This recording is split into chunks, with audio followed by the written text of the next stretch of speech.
కూరల్లో కొంచెం కారం ఎక్కువైనా తినగలమేమో కానీ ఉప్పు ఎక్కువైతే అస్సలు తినలేము. ఎంత తక్కువ ఉప్పు తింటే హెల్త్‌కి కూడా అంతే మంచిది. ఒకవేళ ఫ్రైస్ అలా చేసినప్పుడు కూరల్లో ఉప్పు ఎక్కువైతే కొంచెం కొబ్బరి పొడి, ఎండు కొబ్బరి పొడి చల్లండి. టేస్ట్ యాడ్ అవుతుంది, ఉప్పు తగ్గుతుంది.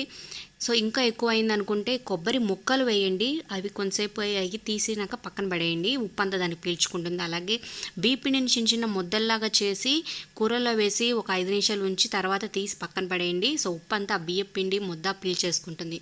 అలాగే ఒకవేళ పులుసుల్లో కనుక ఎక్కువ అయితే ఉప్పు, కొంచెం చింతపండు రసం పోయండి. అలాగే పులిహోర దాంట్లో ఎక్కువైతే నిమ్మరసం కొంచెం పిండండి.